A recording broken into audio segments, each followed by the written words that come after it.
La Universidad Autónoma Metropolitana, Unidad Azcapotzalco, y la División de Ciencias y Artes para el Diseño presentan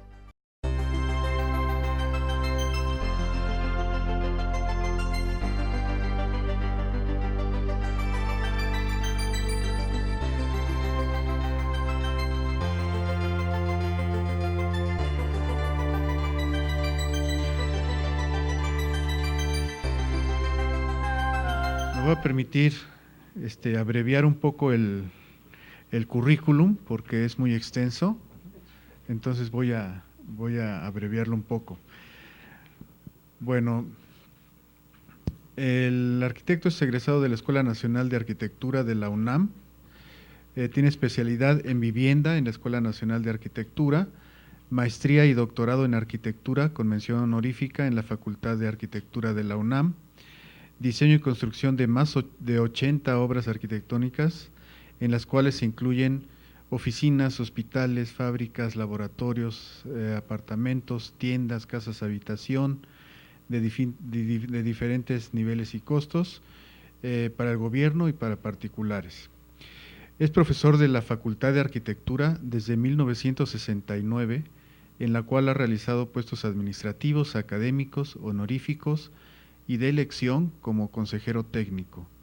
Miembro de la Comisión Dictaminadora de Rectoría de 1987 a 1992, fungiendo como presidente de la Comisión de Trabajo Académico en 2 periodos para elaborar el Plan de Estudios de 1992. Jurado y sinodal de exámenes profesionales de más de 300 alumnos desde 1969, profesor titular de carrera C y PRI de UNAM de 2006 a 2015. Coordinador general del taller 6 de 1976 y taller 10 en 1986 de la Facultad de Arquitectura, responsable y fundador del campo de conocimiento en Economía Política y Ambiente, diseño sustentable de los programas de maestría y doctorado en Arquitectura y en Urbanismo en la UNAM desde el 2001, siendo actualmente tutor, cotutor y director de tesis de 35 alumnos de maestría y 15 de doctorado, además impartiendo talleres de investigación, seminarios y temas selectos.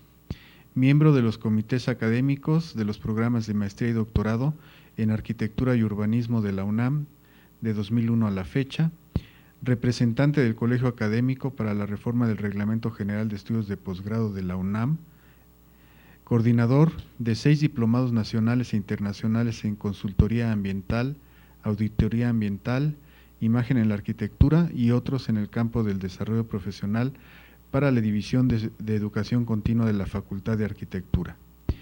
Ponente magistral en diferentes diplomados en la División de Educación Continua de la Facultad de Arquitectura. Y bueno. Bueno, sí, yo también estoy de acuerdo. Qué bueno que ya le cortó, doctor Fuentes, porque si no, se va todo el tiempo en el currículum, no tiene caso. No, estoy muy contento de estar aquí realmente, que me hayan invitado, que me hayan hecho el honor de estar aquí. Por supuesto, el doctor Padilla y el doctor Víctor Fuentes, que hace 2 días estuvimos revisando un proyecto, un programa, un alumno de doctorado, y le dije, pues si nos vamos a ver pasado mañana, qué padre coincidencia, ¿no? Y somos tutores del comité tutor de un alumno de doctorado en la UNAM, allá en Ciudad Universitaria. Bueno, y también tengo la satisfacción de que me encontré en Colombia al doctor Chávez, al doctor Martín Evans y a Silvia Schiller, y bueno, empieza a ser como que vemos que el mundo es un pañuelito, ¿no? Y entonces dice uno, bueno, pues la doctora Bustos, que ahora resulta que está aquí, es de Brasil y acabo de regresar de Brasil hace 3 días. Entonces dice uno, bueno, ¿qué? Pues nada, que sé que está muy bien, pero el problema es que no hay la unidad latinoamericana. O sea, y entonces tenemos que empezar a elaborar un enfoque de que tenemos que hacer una nueva unidad latinoamericana, ¿sí? Y bueno, ahorita en el camino veremos cuáles son mis ideas al respecto. También a Elizabeth Espinosa le agradezco mucho tantas atenciones y bueno, en general. Y bueno, la maestra Castorena me hizo tener una sensación agradable el día de hoy, de recordar lo que normalmente uno olvida, nuestra gran Tenochtitlán, ¿no? Y todas las condiciones sobre las que surgió, y bueno, y ese enfoque también muy interesante de transformación, que es un mestizaje, que digan lo que diga, es riquísimo, no solo en Latinoamérica, sino a nivel mundial, con todas las fallas que pueda tener, que hayan llegado y hayan destruido los templos y tratar de transformar la concepción ideológica, entonces, pero a fin de cuentas el mestizaje de México es muy interesante, ¿no? En este sentido, pues yo el día de hoy encuentro que hay que entrar en otras dinámicas, que ya no es nada más lo bioclimático, nada más el famoso paradigma del desarrollo sustentable que ya está siendo como agotado, ¿verdad? Y toda esta serie de cuestiones. Entonces mi plática en realidad va hacia cuáles son las contradicciones entre las políticas públicas en la sustentabilidad. O sea, tenemos que empezar a entender que las políticas públicas están mal planteadas y han sido mal planteadas desde hace muchos años. Y esto tiene gran parte del problema porque hay que entender el discurso ambiental. Y el discurso ambiental no es de ahora, ya lo mostró la maestra Castorena. El discurso ambiental existe desde el principio de la civilización. Pero el discurso ambiental tenía un sentido político totalmente. Y ese sentido político era el que determinaba hacia dónde debería ir ese discurso ambiental. Y entonces ya vemos en la historia de todo el desarrollo científico cómo los grandes pensadores y filósofos y científicos de toda la historia de la humanidad siempre tenían presente que el desarrollo de la ciencia era para el beneficio de la naturaleza, para la preservación de la naturaleza y para el rescate de las condiciones del ser humano en la naturaleza y en la sociedad.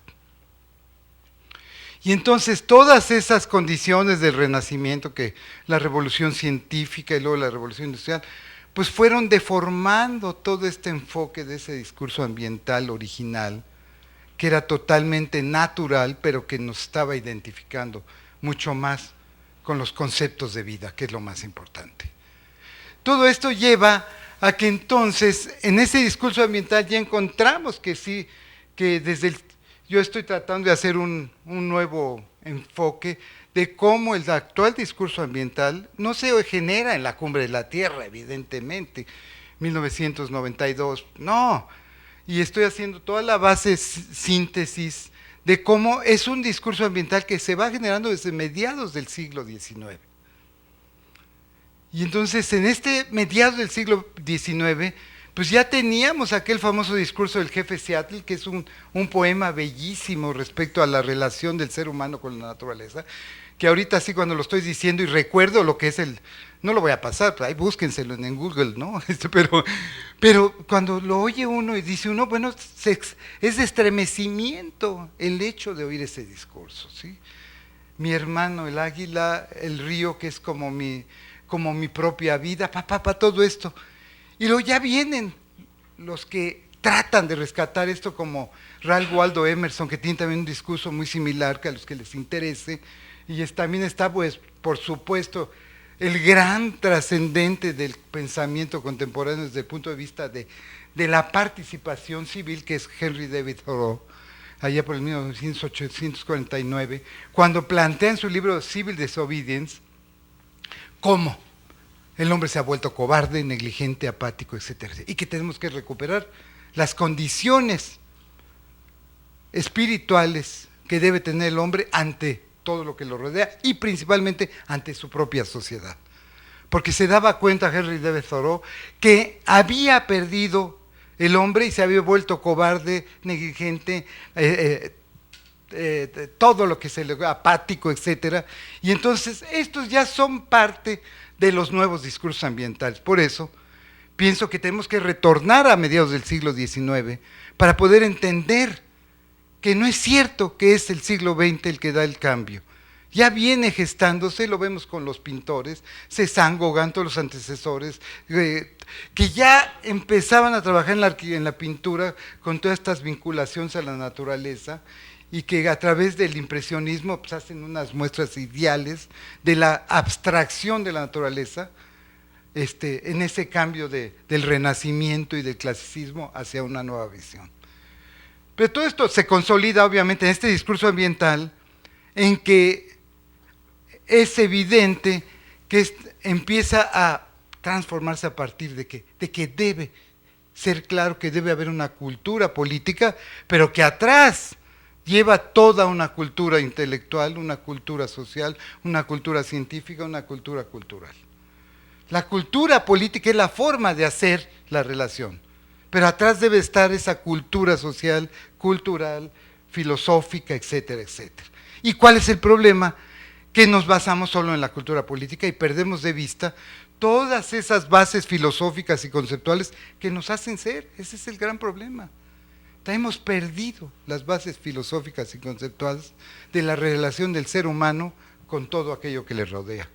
Por eso es que en este momento, cuando recordamos al jefe Seattle, evidentemente estamos recordando que tenemos que trascender al retorno, no solo de las culturas tradicionales desde su vista de que usaron barro y que usaron sistemas. No, va más allá, va en la comprensión de la propia sensación del espíritu del ser humano ante su relación con el medio. Y entonces esta cultura política en sí, en México se entiende como las múltiples formas de comprender las presiones políticas del Estado mexicano. Es como una forma de entrar en esto. Pero en esta relación entre cultura política y discurso ambiental, pues vemos que se han generado un montón de transiciones, y ya se dio a finales del siglo XIX con Ebenezer Howard, cuando hace su planteamiento de que antes que la cultura política estaba el rescate del crecimiento de las ciudades con un equilibrio, que era el antecedente de la huella ecológica, a fin de cuentas, ¿no? Que hace Wackernagel y Ries, ¿no? Y en este enfoque de Ebenezer Howard con sus ciudades jardín, pues empieza a establecer el equilibrio entre ciudad, región, producción de alimento y medios de producción, modos de producción, relaciones de producción, fuerza de producción y todo lo que quieran, ¿no? Lo que ya nos había planteado Marx en el siglo XIX, y que raramente, por eso estoy tratando de regresar a mediados del siglo XIX, vemos que Marx y Darwin son contemporáneos. Y uno hace la gran revolución de la interpretación de la sociedad y el otro la gran revolución de la interpretación de la vida, ¿no? Y sus formas de procedencia y todo esto. Y al mismo tiempo está Malthus y está Haeckel cuando y empezamos a ver que hay una riqueza que estamos perdiendo de vista que hay que recuperar si queremos estudiar los antecedentes del desarrollo sustentable como lo están planteando, porque si no se vuelve en simplemente un eslogan o un enfoque, pero no una teoría que dé fundamento a un cambio realmente, en el cual va más allá que simplemente decir ahora estamos en el momento del desarrollo sustentable. Todo esto lleva a que entonces nos han metido en que sí podemos tener un cambio, y entonces esa cultura política se entiende como las maneras en que los ciudadanos perciben e interpretan los fenómenos políticos y cómo inciden en ellos.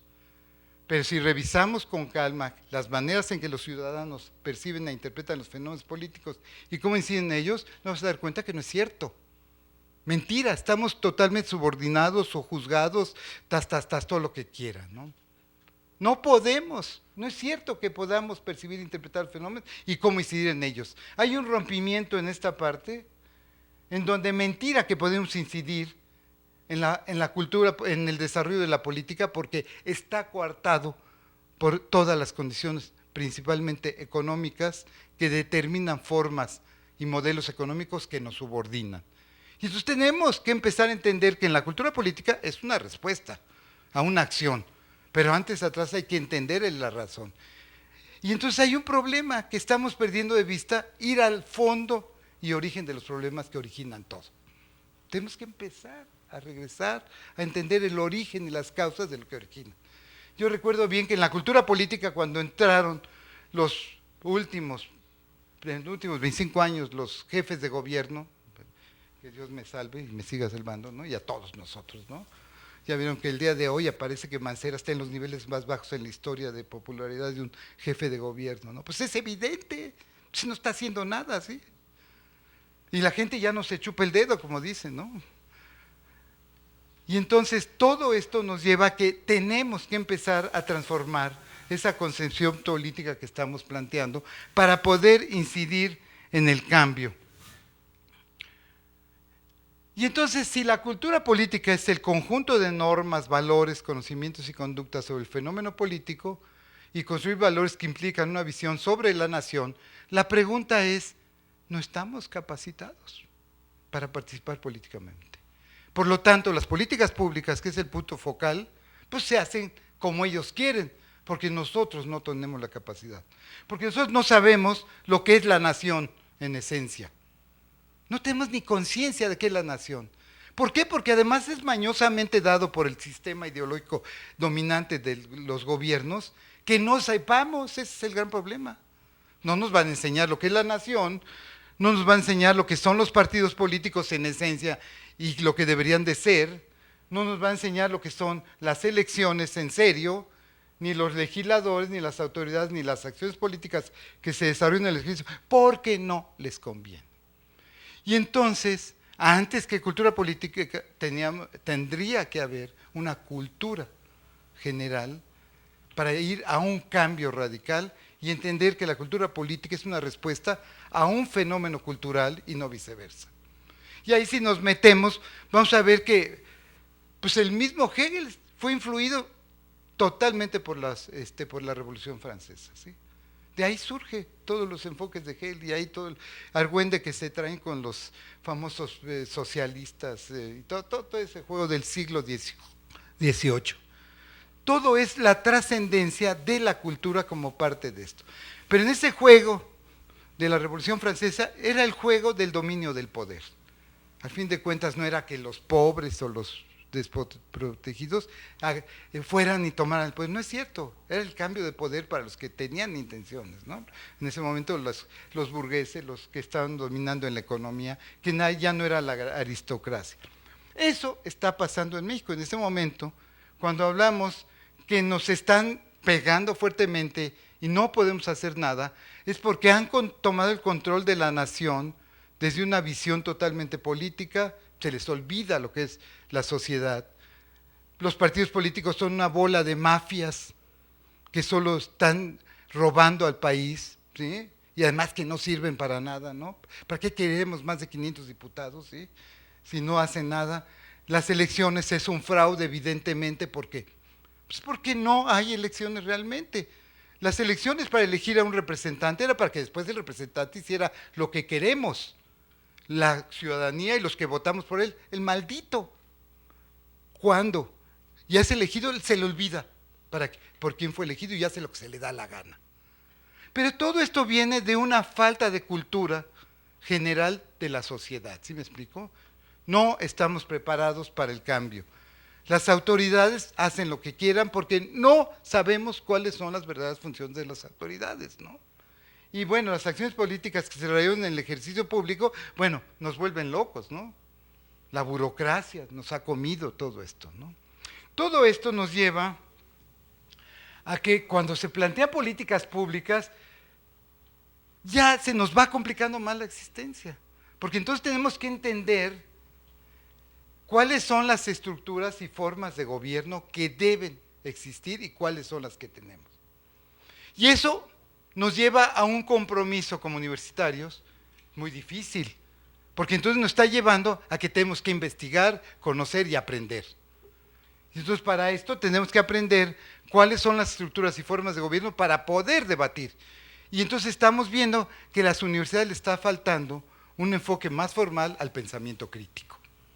Tenemos que empezar a trabajar en las universidades en el pensamiento crítico, para generar una sociedad más crítica, pero con fundamentos, y que pueda debatir, discutir e imponer sus ideas, ¿no? También tendríamos que saber cuáles son las fuentes de poder y por qué se dan. Bueno, pues ahorita es un término, o es simplemente 3 palabras, pero no sabemos realmente. También, ¿cuál es la legitimidad que debe tener el gobierno en realidad? Pues tampoco lo sabemos. ¿Cuáles los derechos y deberes de los miembros de una comunidad o un Estado? La verdad es que seguimos viendo que estamos muy analfabetos, ¿no?, en este sentido. Y esta ignorancia nos lleva a la falta de participación seria y por lo tanto hacen lo que quieren. Porque no sabemos defendernos. Yo me acuerdo de los tres mosqueteros, ¿no? Pues para ser uno de los tres mosqueteros tenías que ser el campeón de... ¿no? Si no eras el campeón del espadachín, pues no, eso era una habilidad, una capacidad que deberías tener. Entonces, para poder participar en las políticas públicas, tenemos que empezar a entender también cuáles son las relaciones entre el individuo y el Estado, el carácter positivo, natural y racional, y lo arbitrario también de las leyes, porque no siempre las leyes son en beneficio de la sociedad, la naturaleza y alcance de la libertad. ¿Cuál es el derecho más preciado de cualquier individuo? La libertad. ¿Y con qué facilidad nos alteran y nos rompen nuestra libertad y nos la coartan? ¿Con qué facilidad? Y no tenemos la capacidad para defendernos ante esta naturaleza y alcance de la libertad, porque no entendemos la esencia de la libertad, lo que es en realidad y lo que debe ser la libertad. No lo entendemos.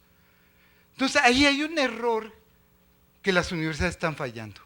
No nos están formando ni preparando para el pensamiento crítico y para la acción. Tenemos que empezar a cambiar. También hay diversos tipos de libertades. O sea, una cosa es que yo piense que soy libre y otra cosa es si no ya estoy llegando al libertinaje o a la arbitrariedad. Y luego, lo más terrible, la naturaleza y las formas de justicia. Y entonces, como no sabemos nada y tampoco sabemos cuáles son nuestras obligaciones políticas, estamos perdidos, estamos verdaderamente perdidos, ¿sí? Y entonces, ¿cómo vamos a discutir las políticas públicas? Si somos ignorantes totalmente. Y pues, lo digo por mí, no por ustedes, ¿no? Yo estoy hablando por mí, ¿no? Pero a algunos nos toca todo esto, ¿no? Bueno, aquí el problema es cómo se vuelve la interpretación del discurso ambiental existente. Ese es el problema, ¿verdad? Es la interpretación del discurso ambiental existente. Todos los interpretamos de forma diferente. ¿Por qué? Porque no hemos llegado a una concepción cultural de lo que debe ser el ambiente y su respuesta como ser humano. ¿Sí me explico? Y entonces, esto de las políticas públicas tiene mucho que ver con lo que dice Marshall McLuhan, cuando dice que los autócratas determinan sus formas de poder a través de las grandes obras de arquitectura y urbanismo. Desde Persépolis, etcétera, que Egipto, pues era la autocracia la que determinaba, pero lo hacía por las grandes formas de arquitectura y urbanismo. Ahí tienen Napoleón III con la renovación de París, con Haussmann, pues hicieron lo que quisieron, pero igual está Mussolini con Eur, y bueno, igual estuvo López Obrador con los segundos pisos, ¿no? Y estuvo Jan González, para que no crean que soy anti-PRD, y estuvo igual Jan González con sus ejes viales y sus... Es la forma en que tratan de determinar los autócratas sus formas de poder. Y bueno, y ahorita hay un sexto poder o el primero realmente, el poder económico de esos 100 grandes empresarios de México, que ahora ya, para los que estamos en las ciencias y artes para el diseño, pues ahora ya también resulta que los mejores arquitectos son de la familia Slim, ¿sí? El arquitecto más relevante de este país joven, el yerno de Carlos Slim, ¿no? Sí, ¿sí? Y entonces ahora ya hasta hizo su libro y todo esto, y los demás somos una bola de mensos, ¿sí? ¿Por qué? Porque no, pues no tenemos la relevancia. No, lo que no tenemos atrás es la bolsota de Rico Pacpato, ¿verdad? Entonces, y entonces ahora, esa es otra forma de políticas públicas que se están imponiendo. Que en las políticas públicas no podemos hacer nada también porque están determinadas por el poder económico existente, que es el que limita y decide. ¿Quién tiene todas las obras del metro, de las carreteras, de las presas? Pues ese grupo de judíos, de libaneses, etcétera, y ahora agregado a los españoles, ¿verdad?, que están dominando el concierto económico de México. Entonces las políticas públicas, pues evidentemente, ya no son públicas, ya son sesgadas, ¿sí me explico? Y entonces ya no responden a las necesidades de la sociedad. Siguiendo la importación y además siguen la importación de políticas de países hegemónicos en todos los ámbitos como el educativo, científico, tecnológico y político. Pero hay una gran diferencia entre los países hegemónicos, porque nosotros no somos país hegemónico, según la teoría social del desarrollo, sino somos países semiperiféricos. Por lo tanto, somos la gente que provee a esos países centro y que son los países hegemónicos. Pero ellos son los que determinan nuestras formas de vida. Vi ayer un letrero ahí que decía, ¿cómo se llama? San Juan Chamula te recibe con felicidad y una Coca-Cola, ¿no? Pues sí, somos el país que más Coca-Cola consume en el mundo. Y entonces, pues la Coca-Cola feliz, ¿no? A ver, vamos a hacer una cosa, pues no creo que... Vamos a decir que el día 31 de diciembre ya nadie compre Coca-Cola, ¿no? Para ver qué pasa con la Coca-Cola, ¿no? Y entonces el cuate que está en la esquina ahí va a decir, no hombre, ¿qué? ¿Y mi Cuba qué? Tú ya no me vas a ver igual, ¿no? Porque con Pepsi no me gusta, ¿no? Es lo mismo. O sea, no hay en este país una cultura que nos lleve a tener acciones homogéneas para poder contrarrestar todos estos problemas avasallantes que tenemos del poder económico, de los políticos, del Estado, etcétera, etcétera, ¿no? Por lo tanto, ¿hasta dónde nos lleva este discurso? Y la pregunta es a repensar la transformación de las ciudades. Tenemos que empezar a repensar la transformación de ciudades. ¿En cuál paradigma? ¿El desarrollo sustentable o sostenible? ¿El descrecimiento con Sergei Latouche, que ahora está muy interesado en ver esto del descrecimiento? Bueno, pero está bien Sergei Latouche con que ya está convertido en una tendencia, pero pues es normal, no coman más de la cuenta, no crezcan, no contaminen, dejen de contaminar, contaminen menos. Pues está bien, pero no se convierte en un paradigma. ¿Por qué? Porque los paradigmas son modelos que nos organizan y unen a todos en objetivos comunes y que nos llevan hacia algo. Y esto lo pueden leer con Thomas Kuhn, con Edgar Morin y otros tantos, ¿no? Entonces habría que entender que el único paradigma que tenemos en este momento es el desarrollo sustentable o sostenible. Porque es lo único que en este momento tenemos así tangible para unirnos a todos. Pero el gran problema, ¿cuál es? Que ahora todo el mundo es sostenible y sustentable, ¿sí? Y ya no hay tesis en la universidad que nos diga en el desarrollo sustentable, o arquitectura sustentable, o industria sustentable, o lo que quieran. ¿Por qué? Porque ahora ya te resguardas en ese término para decir que estás en el momento histórico actual, ¿sí? Por lo tanto, no es más que una tendencia que tenemos que empezar a ver los profesores. Ayer tuvimos una plática del doctor Fuentes y yo con el alumno y dijo, a ver, tranquilo, si tú ni sabes de sustentabilidad, entonces ¿para qué le pones sustentable, sí? ¿Estás de acuerdo, Víctor? Pues tú sabes de energía y eso, pues tú sabes de sustentable, estás muy débil. Entonces ni pongas el término, man, ¿sí? O sea, tampoco te abuses, ¿sí? Entonces, todo esto nos lleva a una cosa muy interesante. Chin, ya me dio calor, perdón.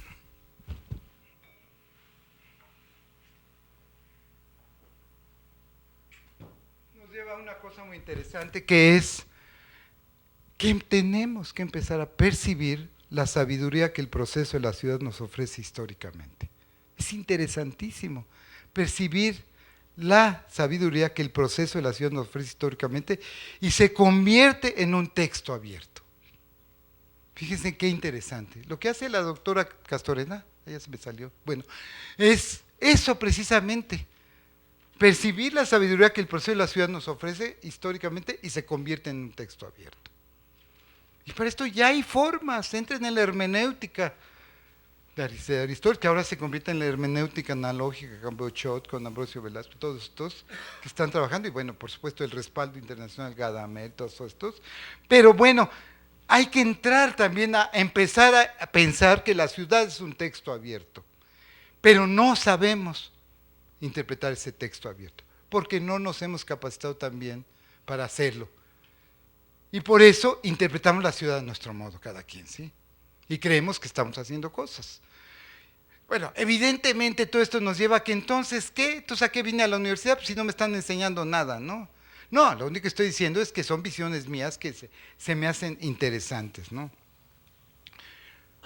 Y la pregunta que me hago es, ¿los políticos saben leer este texto?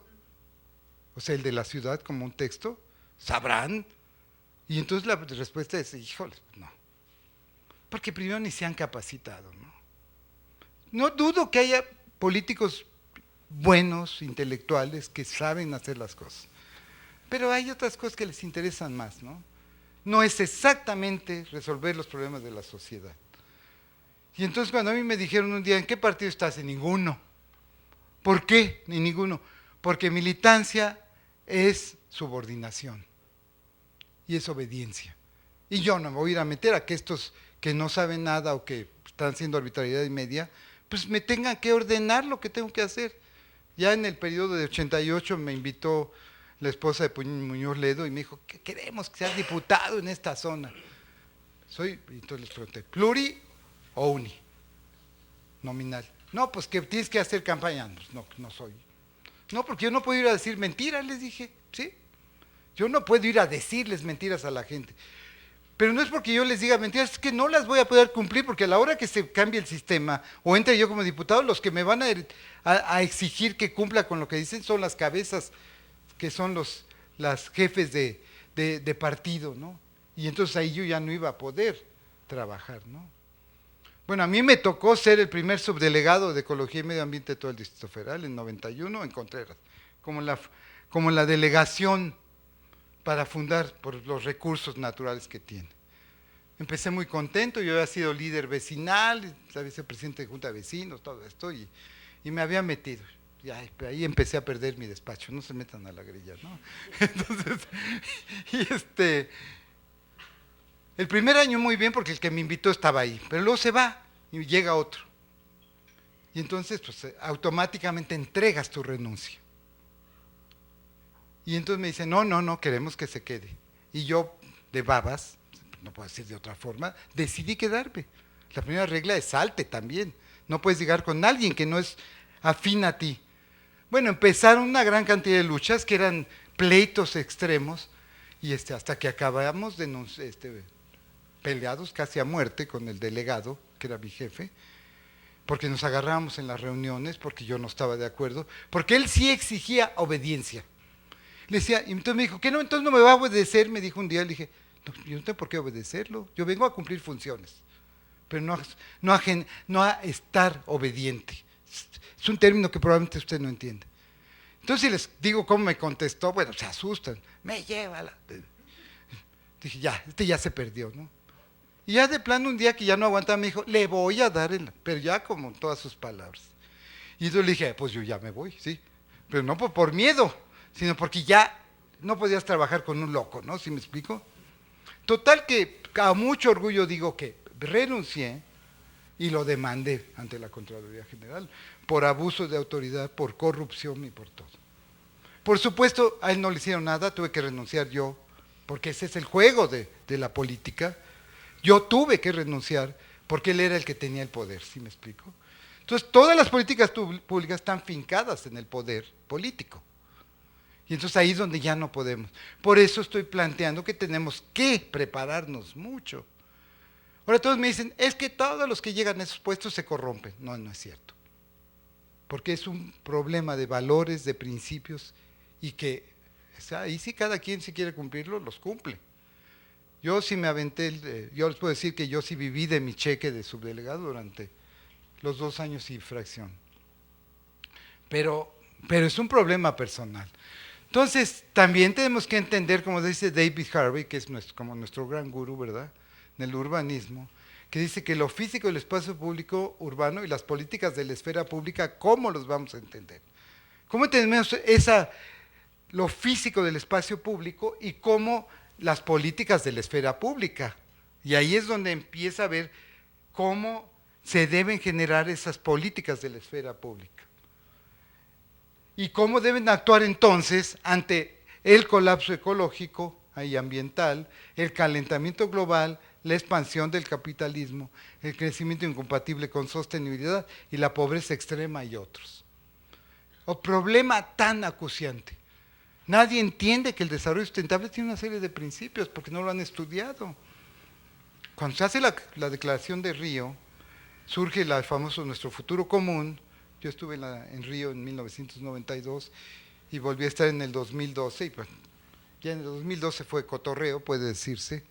Y en 92, cuando sale la declaración de Río, era muy sana.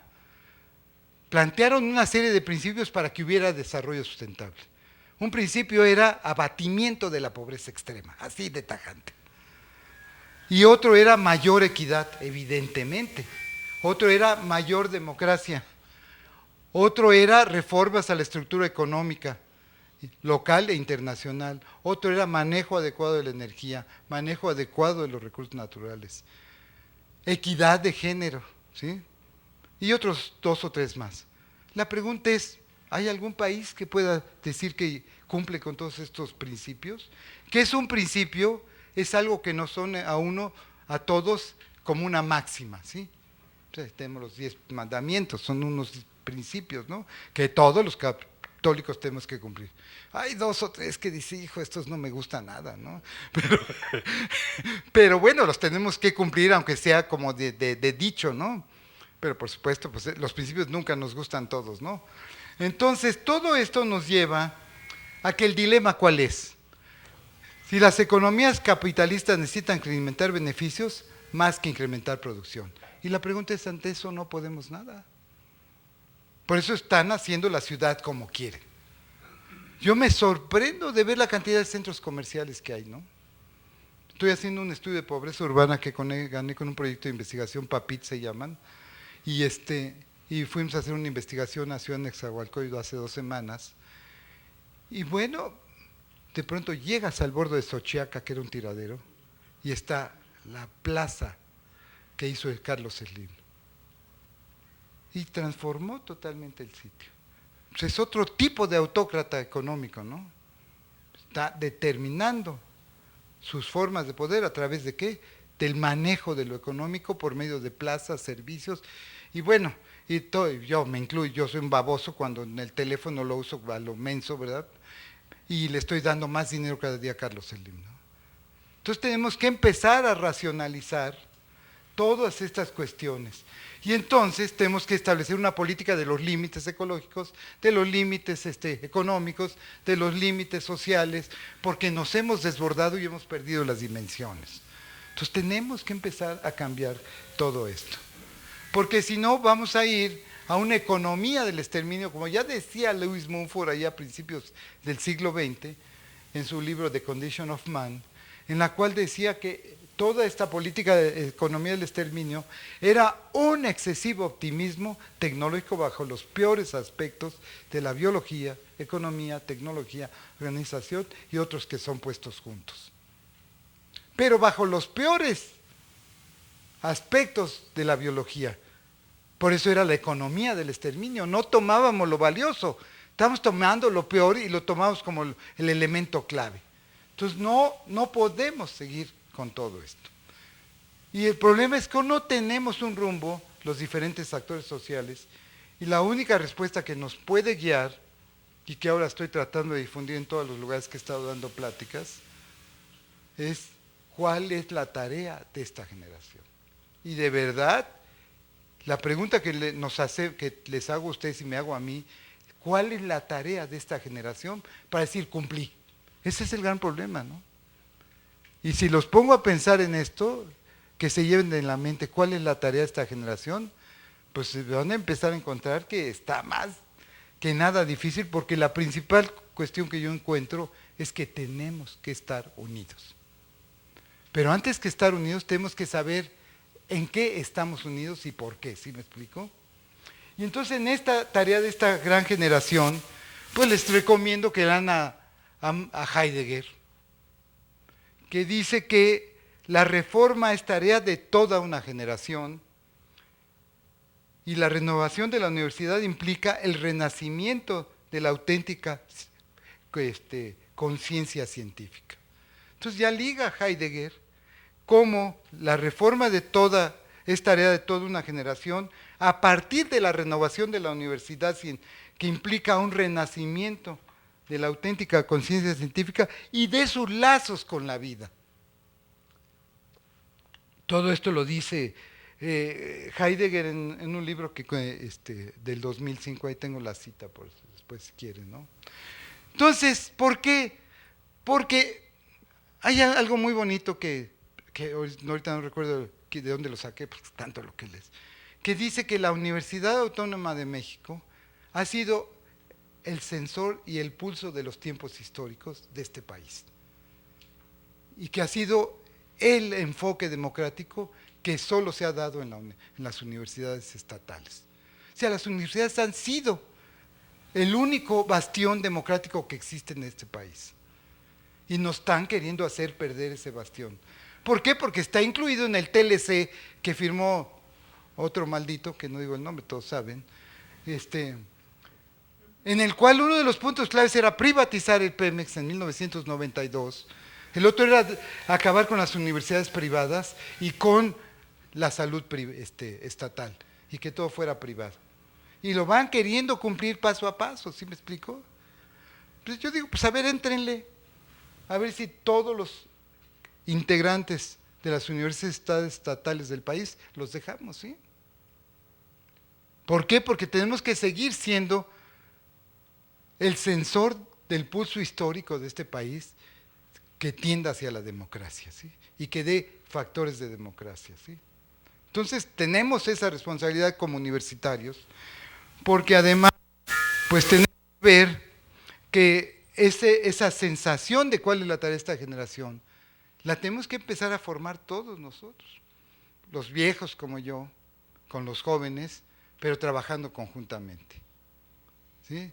Ya no es tarea de uno solo, es de todos. ¿Qué le vamos a dejar a las nuevas generaciones? No es desarrollo sustentable, es un término.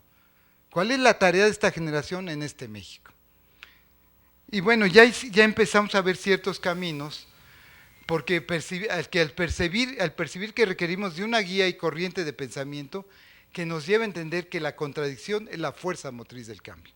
Hay que entender qué es la contradicción, pero desde el punto de vista filosófico y conceptual. Y entonces la única forma de una guía y corriente de pensamiento que nos lleve a entender que la contradicción es la fuerza motriz del cambio, y así como comprender cómo cambian las cosas y controlar y utilizar sus cambios para comprender sus contradicciones. Ahí les pongo un autor que es muy fácil de leer, Maurice Comfort, y tiene un libro excelente, ¿no? ¿Por qué? Porque la contradicción es un proceso que proporciona las condiciones internas que hacen necesario el cambio. Entonces tenemos que entregar que la contradicción no estoy opuesto a ti, sino es una forma de entender las condiciones internas que hacen la necesidad del cambio. Porque en la contradicción está implícita la lucha de intereses y está implícito el conflicto. Y entonces tenemos que entender cuál es la lucha de interés que hay en las políticas públicas para poder entender la contradicción en las políticas públicas. Y cómo en esa lucha de intereses han generado una serie de conflictos que están vigentes allá afuera en la sociedad, pero que no entendemos porque no nos hemos capacitado a entender esa lucha de intereses. Hay un autor que a lo mejor ustedes conocen, Martin, que es Entelman, en Argentina, que hizo un libro que se llama Teoría de Conflictos, ¿no? Entonces, este punto es muy importante porque en los procesos de planeación de las políticas públicas, lo cualitativo es el resultado de tres factores. El desarrollo de una visión concreta, que evidentemente lleva atrás todo un fenómeno cultural. La transmisión del conocimiento en su adquisición y aplicación. Y algo muy importante, la legitimación democrática.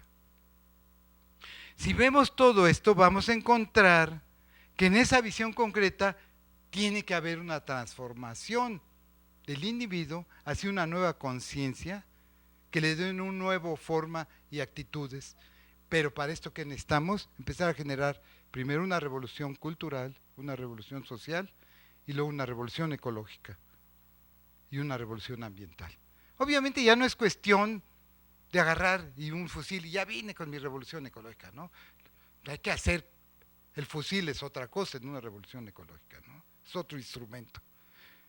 Bueno, ya dice actualmente Manuel Castel, que está trabajando en una universidad en California, sobre medios de comunicación y redes, todo esto, que las próximas revoluciones no van a ser con marchas y eso, va a ser por las redes. Y ahí tiene el movimiento de Stephen Zweig, sobre los indignados, que en 2 días formaron toda España para poder contrarrestar las políticas que estaba llevando el presidente en ese momento, ¿no? Ya fue por las redes. Entonces tenemos que empezar a trabajar adecuadamente con las redes, no para estarse tuitando baboseadas, ¿no? Y echando ahí baboseadas. Toda esa serie de mensajes que nomás lo que hacen, y que no lo han entendido los que lo hacen, es que están saturando las redes y que para el verdadero fin que debería servir esos instrumentos se está perdiendo.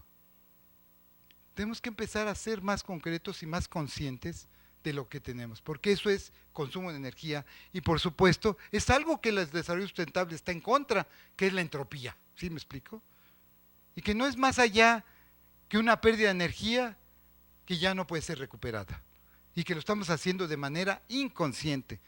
Entonces tenemos que entender la física. Entonces el valor que nos da el desarrollo sustentable y esta corriente que estoy planteando es que en 1900 la teoría de sistemas es básica ahorita para entender. Bertalanffy 1968-70 y ahora Luhmann con Nicholas Luhmann, que tiene un libro ya actualizando todo lo que es teoría general de sistemas, ¿no? Entonces todo, ¿cómo?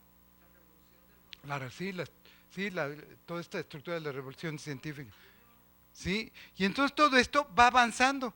Pues a partir de todo esto se genera también la subdivisión del conocimiento. Y entonces empieza a surgir un montón de ramas nuevas, como la ecosofía, la ecología humana, todo un montón que hay ahí por ahí metidas, y que obviamente tenemos que empezar a aprender, ¿sí? Entonces el compromiso del universitario es que tiene que entrar en la dimensión de la multi, inter y transdisciplinariedad.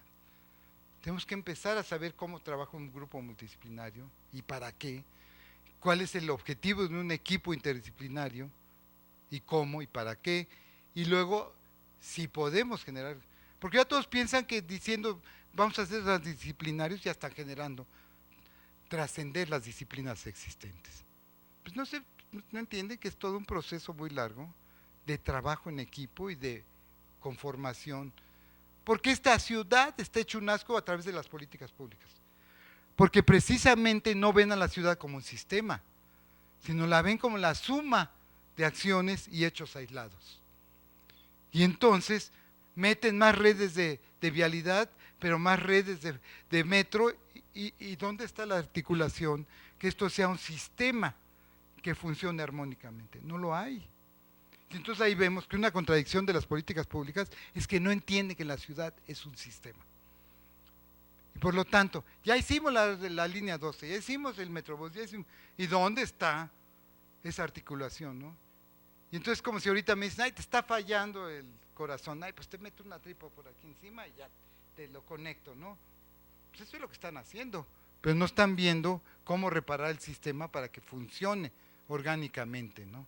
Entonces todo esto nos lleva a que, como dice Harvey, tenemos que ir a una gobernanza democrática. Y la gobernanza es el actor social intermedio entre autoridades, gobiernos y sociedad. Porque ya la gente no cree en los gobiernos, ni en sus partidos, ni en nada. Entonces ha tenido que surgir un nuevo actor social que esté en medio de los dos y que haga la gobernanza. Ya no es gobernabilidad, la gobernabilidad la tratan de hacer los gobiernos. Ahora es la gobernanza.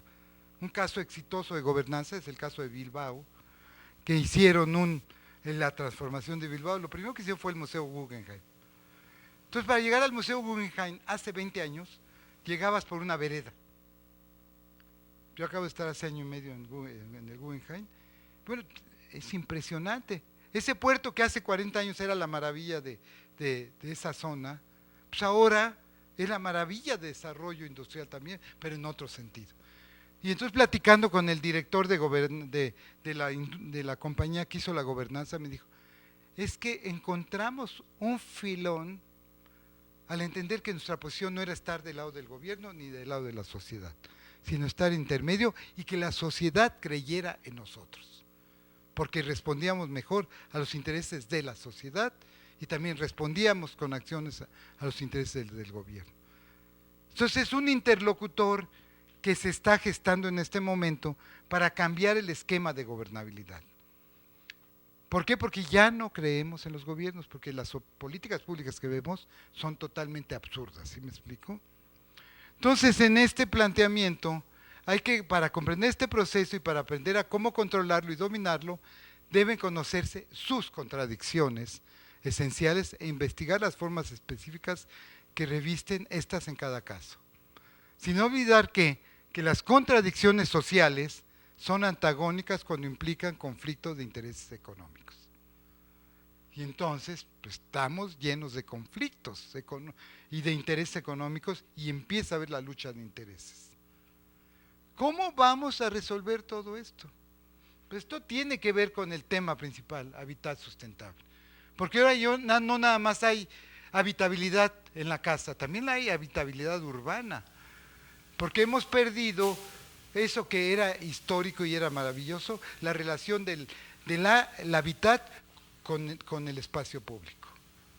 Bueno, yo me acuerdo que yo jugaba en la calle y andaba patinando diario en las calles y jugábamos tochito en las calles y fútbol y todo esto en la colonia Santa María. Bueno, no lo van a creer, en San Cosme y Chopo jugábamos tochito en un camellón.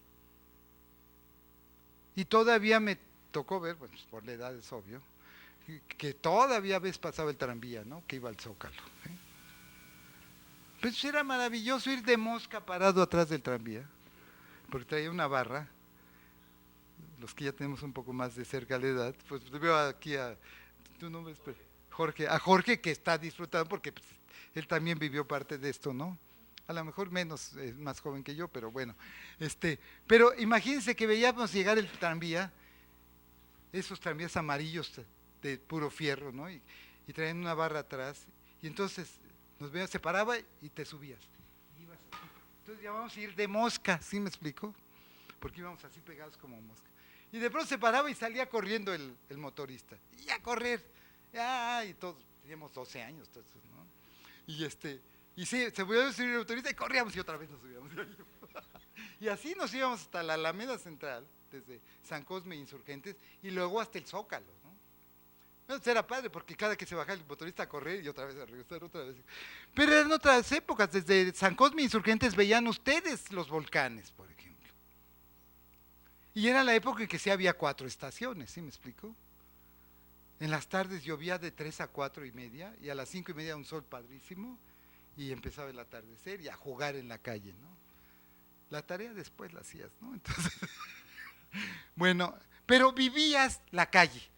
Entonces, cuando hablo de políticas públicas, me da mucha tristeza que ahora, ahí vamos a dar una vuelta y se van y meten a Perisur o a Galería Plaza. ¿Cómo? Pero bueno, eso es lo que nos han dado, ¿sí me explico? Y nosotros nos hemos alienado, ese es el punto clave, estamos alienados, ¿sí? Entonces tenemos que empezar a cambiar toda esta cuestión y en esta duda, ¿cuál es el sentido de las políticas públicas? Ante las respuestas sociales que implica esta función de gobernabilidad y la gobernanza como la visión de cambio. Pues tenemos que empezar a que cada uno de ustedes tiene que ir a la gobernanza, y la visión de cambio.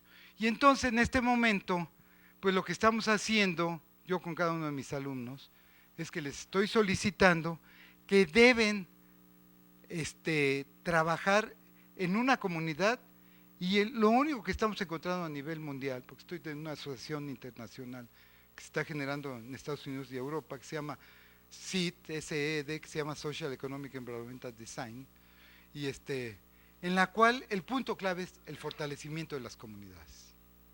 Ya no va a venir el cambio en cascada de arriba para abajo, ahora tiene que ser de abajo para arriba, va a tener que ser como de ebullición, pero eso lo único que requiere es que nosotros todos nos vayamos a trabajar a las comunidades y empecemos a apoyar a las comunidades con lo que sabemos, porque además hay un punto clave que no hemos tocado. Si la universidad ha sido el sensor y el pulso de los tiempos históricos, no está cumpliendo con su compromiso como universidad. ¿Por qué? Porque cada uno de nosotros como universitarios tendríamos que estar dando ese beneficio que tuvimos de haber estudiado en una universidad gratuita. Porque mentira que cobran, ¿sí? Ni en la UAM ni en la universidad. En la universidad todavía se pagan de origen 20 centavos, porque se quedó la tarifa de hace 45 años de 200 pesos, que en ese momento son 20 centavos, ¿sí? Mentira que estamos pagando. Entonces, si tenemos el beneficio y el privilegio de estar en una universidad, yo le decía el otro día a un alumno, es más fácil que tú llegues a la luna o te subas a una nave especial que un niño que vive en Tlaxcala o en la Sierra Tarahumara vaya a la universidad. Fíjate lo que estoy diciendo. Ah, está loco, ¿no? Te lo puedo asegurar que es más fácil que tú vayas a la luna que un niño de la Sierra Tarahumara que va abandonado ahí pueda llegar a una universidad. ¿Quién sabe dónde acabe? ¿Sí? Entonces, todo esto nos lleva a que cuál es el compromiso social que debemos tener. Perdón, ¿cuánto me falta? Porque tengo un audiovisual interesante. ¿Cuánto me falta? A ver. Me dijeron que hasta las 3, ¿no? Bueno, no, nada más quería pasar rápido unas imágenes. Nada más que ahora me ayudas, ¿cómo te llamas? ¿Cómo le cambio aquí? A ver, Alejandro, ¿me ayudas al otro audiovisual? Va a ser muy rápido, nada más es uno, para que vean la respuesta de las políticas públicas, ¿sí? Pero en realidad la esencia de lo que quería yo decir está en estas partes. Me podía seguir 3 horas más, pero... Y entonces en un proyecto que estamos haciendo sobre pobreza, fíjense lo interesante, expresiones de la pobreza urbana. Empezó primero con un proyecto multidisciplinario con sociólogos, economistas que estamos haciendo, llevamos 1 año y medio. Después me pidieron que tenía que haber alumnos de la Facultad de Arquitectura de licenciatura y entonces se nos ocurrió generar cuáles son las tipologías de edificación de habitabilidad en las zonas pobres, para ver la coincidencia de la pobreza en la edificación. Y este proyecto ya lo presenté hace 3 meses en Harvard. Y bueno, yo les decía en Harvard, en un Training Institute, les decía, a ver, ustedes tienen un gran problema, porque su principal problema es que no quieren entender a los otros, y se van a perder. Ustedes creen que siguen siendo el ombligo del mundo. Se están convirtiendo los Estados Unidos en un país analfabeto global, porque es unilingüe, ¿sí? Y no quieren entender que se están quedando atrás. Pero además no quieren entender, y se los dije, y a muchos les caí mal, que además van en camino a la pobreza, pero rapidísimo. Que vayan a ver zonas de Bronx, de Jersey, de los cerros en North Carolina. ¿Cómo vive la gente? Mentira que viven en Texas, todo esto. Ustedes van a la pobreza y no lo quieren entender, ¿sí? Y entonces este proyecto lo estamos tratando de generar en toda Latinoamérica junto con el CID y con una red que ahorita estoy trabajando con la red de la Cátedra de Sostenibilidad y Ciudades Medias, de la Cátedra de Sostenibilidad, una y la otra de Ciudades Medias de la UNESCO, con 2 gentes. Uno es Jordi Morató, no sé si han oído de él, creo que ustedes sí, Silvia, y el otro es José María Job, que por cierto va a venir el día 21, 22 y 23 de enero, y no son clases en esas fechas, ustedes sí tienen, ¿verdad? Para invitarlos a que vayan a la plática de Job sobre la Cátedra de Ciudades Medias, de Ciudades Medias de la UNESCO. Él me está haciendo el favor de venir, no me cobra nada y me va a dar una plática, ¿no? Pero en este momento acabamos de publicar este libro que se llama Reciclar Ciudad, y en el cual tengo un capítulo que precisamente se llama Bases filosóficas y conceptuales del paradigma de la sostenibilidad en las ciudades. Y doy una historia de cómo, lo que les planteaba hace rato, de que el problema viene desde el siglo XIX, está aquí en el libro. Ahí si quieren luego les mando unos, porque lo estoy vendiendo. Bueno, no, les voy a dejar a la UAM de Azcapotzalco un ejemplar. No, ya me vi muy gañano. Entonces me vi mal. Le voy a dejar un ejemplar para la biblioteca. Y bueno, ya si quieren más me avisas, Víctor. Entonces, en este proyecto estamos trabajando con la RedNet de la Cátedra de Sostenibilidad, que acabo de estar en Brasil con ellos, y estamos trabajando con el CID también, y vamos a trabajar con la de ciudades medias. Y vamos a hacer la red a nivel latinoamericano para el Social Economic Environmental Design, que el punto clave es cómo vamos a fortalecer a las comunidades en un movimiento socioeconómico y ambiental, ¿sí me explico? De diseño. En este proyecto de tipologías, pues nos dimos cuenta de que el problema de la pobreza es secular a nivel nacional, eso nadie lo puede negar. Sin embargo, desde la década de los 70 del siglo pasado y sobre todo a partir de la aplicación de las políticas de ajuste estructural económico, hay un cambio radical. Y aquí sí tenemos que entrar en entender esas políticas de ajuste estructural económico. Si no, no entendemos el porqué de la pobreza. Y en la ciudad metropolitana, el punto más importante es la zona oriente de la Ciudad de México. Ahorita van a ver cuál es. Este es el Distrito Federal. Y la zona que estamos tocando es Zumpango, Tecama, Catepec, Nezahualcóyotl, Chimalhuacán, Iztapalupa, Valle de Chalco y además Gustavo Amadero, Venustiano Carranza, Iztacalco y Iztapalapa. Evidentemente estas zonas son donde se encuentran los asentamientos urbanos en la zona oriente. Y ya ha llegado a 3.522.000 habitantes. Es una locura. Ahorita acabo de estar en Curitiba, y son 250.000 habitantes. La ciudad modelo, ¿verdad, maestra Bustos? De Brasil, a lo mejor ya no tanto, pero fue un ejemplo. En 1970 Curitiba tenía medio metro cuadrado de áreas verdes por habitante, ahorita dicen porque que tiene 51 metros cuadrados. Bueno, México tiene, ¿cuánto? 2.8, algo por el estilo, ¿no? La Ciudad de México. Contra 51, imagínense, ¿no? Pero se les ocurrió transformar todo a través de las estructuras geológicas, geográficas, etcétera. Entonces, donde eran zonas de inundación, hicieron lagos, hicieron 8 lagos, 20 bosques, reestructuraron el sistema de transporte y de movilidad y cambiaron la ciudad. Y ven las fotos de Curitiba y si entren en internet a Curitiba, se vuelven locos, ¿no? Y entonces vemos que durante la década de los 60 la población había llegado a la cifra de 568.000.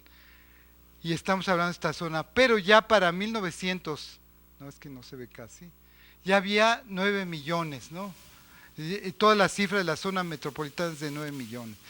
Vemos los municipios que estamos trabajando, y para los 80 ya, es que no se ve, ya eran 14 millones toda el área metropolitana, y para 1990, 15 millones. En 15 años creció 10 veces, ¿sí? Principalmente en estas zonas.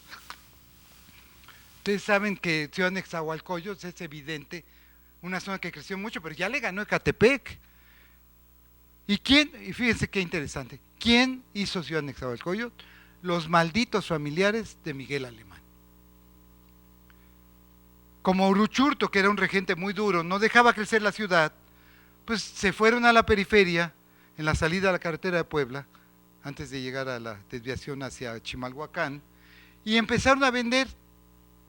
Yo tengo la ventaja que ustedes no tienen. Yo en ese tiempo estaba chiquito, así, y un tío me dijo, vamos a ver unos terrenos, ¿me lo dejas? Le dijo mi mamá, ¿me lo puedo llevar? Sí, me llevó. Van a creer que todavía, yo tenía como 8 años, allá por los 52, 53, y todavía llegamos, ¿y cómo creen que vendían? Tenían un arco de madera que decía bienvenido a Villa Aurora, se llamaba Villa Aurora, por la Aurora, ¿no? Y llegabas y tenía una tiendita con una mesa, con un plano, y te enseñaban, aquí hay lotes. Bueno, vamos a ver los lotes. Tenían estacas con hilos, con mecates, y te decían, esta es la manzana 1, esta es la manzana 2.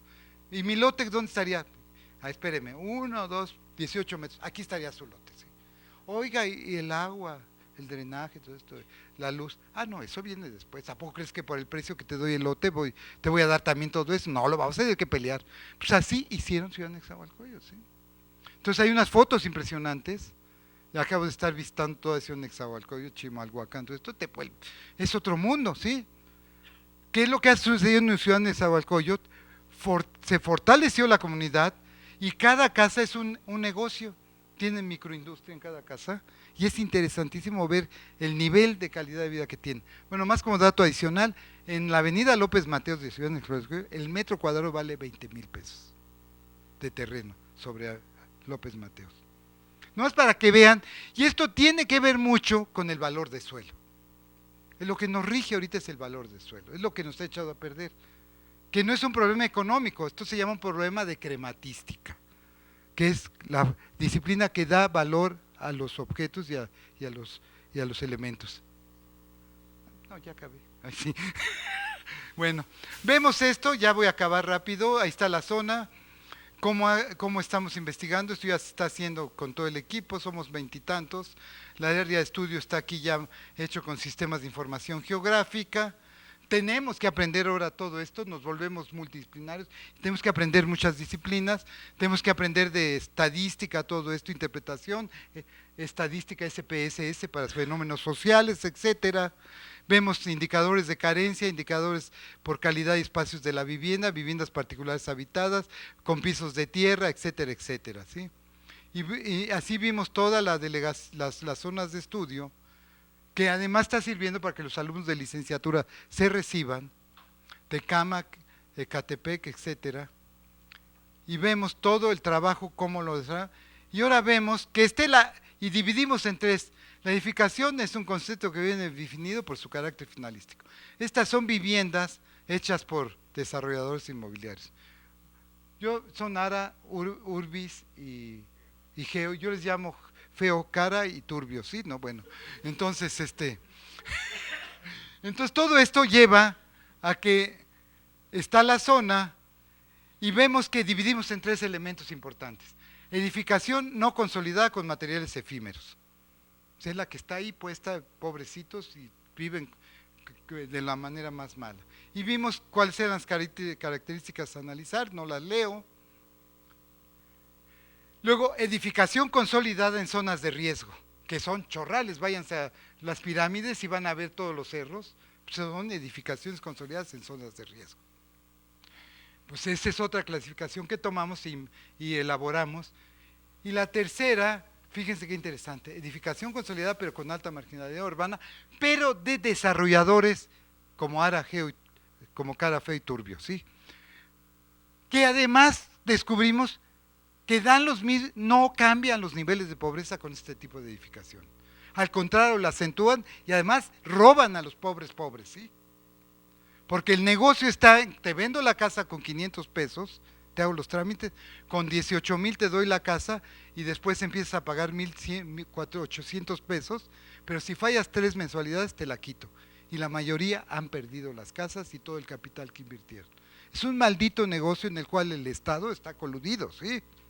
Bueno, espero que no me estén esperando allá afuera, ¿no? Entonces ya hemos reducido la zona de estudio a Chimalhuacán, Zumpango, Ecatepec. Y vean, tenemos este reporte fotográfico, que es más o menos común, pero vean esto, vean esto, cómo vive la gente, pero así pueden vivir 20 años. Entonces lo que estamos haciendo es cómo podemos hacer un proyecto de fortalecimiento comunitario y no solo ir como arquitectos ni urbanistas, sino tenemos que tomar una nueva dimensión. Vean esto, el canal con toda el agua, cómo generan todo esto. En otro caso, Zumpango, ya un poco más rural, pero vean cómo no hay servicios, cómo se adaptan. Bueno, pero este es el 40 y tantos % de la población de México, pobreza extrema, ¿sí? Esto es un desarrollo también de urbanizaciones. Han transformado el contexto, las zonas rurales. Es impresionante cómo les vale un cacahuate el uso del suelo, los usos potenciales, las capacidades geológicas, geográficas, no les importan. Es negocio, ¿sí? Ya voy a acabar, ya voy, ahí sí. Bueno, vemos todo esto ya nada más como reporte fotográfico. Nos asustamos. Vean esto. Cómo viven pegados a la vía del ferrocarril. Y bueno, maestra Bustos, doctora Bustos, esto lo acabo de ver en unas fotos en el museo de Oscar Niemeyer, igualitas en una zona de Brasil, igualito. O sea, la pobreza latinoamericana se está identificando. Ahora, ¿qué hacemos? Ese es el punto claro. ¿Sí me explico? Esto pues, existe en las favelas de Brasil también. vean cómo se surten de agua. Muchos de nosotros estamos viviendo otra realidad y tenemos que entrar en la verdadera realidad, ¿no? Ya acabé. 5 minutos.